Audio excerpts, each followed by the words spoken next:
Today I'm going to quickly add some clarity to the ending of Westworld Season 2, Episode 6, Phase Space. And before I begin, there will be spoilers ahead for the entire show. So with that said, here we go. In this episode, Phase Space, we finally go into the Cradle, which is a very sophisticated database holding all the host minds. Inside the Cradle is a simulated version of Westworld, where its main purpose was to test out new narratives. In this episode, Bernard volunteers to go into the Cradle, and when entering the simulated version of Westworld, he walks into a saloon to see Ford sitting down playing the piano. Ford acknowledges Bernard's presence by saying, "Hello, old friend," leaving us all to believe that he's going to play a huge part in the next few episodes this season. And because of this, there are a lot of questions that come up with the return of Ford. One of them being, how did Ford get into the Cradle? If you go on delosdestinations.com/intranet, you can speak to Robert Ford. When asking, how did you get in there? Robert replies with,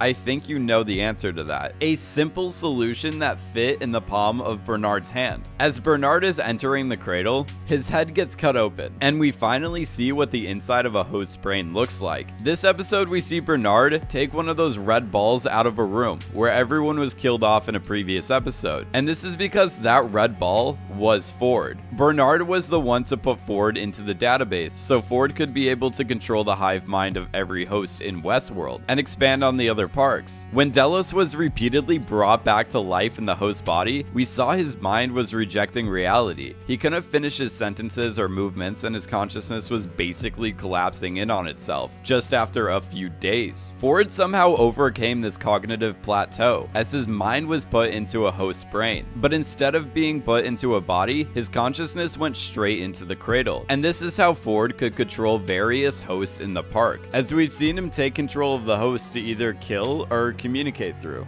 giving us an explanation as to how Ford could lay out an entire game for William, also giving us a reason as to what was preventing all the hacking and how no one could get back into the system. Now that the Cradle is sentient and controlled by Ford's consciousness, he can prevent anyone from tampering with it. It was a nice touch to see Dolores at the beginning of this episode mirroring Ford at the end, as they are both playing the same piano in the same saloon. It was just another great way to show how much of an effect Ford had on the park, including Dolores. Also, due to the different aspect ratios and lens changes, we can now confirm that the conversations we see between Dolores and Bernard at the beginning of this episode and Journey into Night were not real-life memories from the past, but something occurring within the Cradle. And what was really interesting is that Dolores was testing Bernard's dialogue, comparing it to the real-life conversations she had with Arnold, and this was mirroring a lot of what Delos was going through with William. Dolores was playing the same role as William, and Bernard was in the same position as Delos, as they both were unaware that they were being tested. Dolores even mentions that they performed this test on him countless amounts of times, and that they tested for fidelity. And this conversation between the two of them in the Cradle could be the origin of Bernard, how they were slowly changing him to be more like Arnold. As it was mentioned earlier in the series, that one of the main purposes of the Cradle was to test the hosts and their narratives. And what's absolutely fascinating about this ending scene where we see Bernard encounter Ford is that we can spot a greyhound laying down next to him as he is playing the piano. In season 1, Ford reflects on his childhood, asking a host if he wanted to hear one of the saddest things he's ever seen. Ford says that when he was a boy, him and his brother wanted a dog, so his dad brought them an old greyhound. And Ford goes into explaining that a greyhound is a racing dog, and that it spends its whole life going in circles. But when bringing it to the park and removing its leash, the dog spotted a cat, imagining it must have looked like a piece of the felt they used to train the dog to run laps with. The greyhound tore the little cat to pieces, but after that it just sat there confused. The dog had spent his whole life trying to catch this one thing, but now that it's finally caught it, it has no idea what to do. In this episode, Phase Space, it's fitting that a greyhound would lead Bernard to Ford, because after Ford finished telling his story, the reaction on his face made him look as if he got so lost in thought.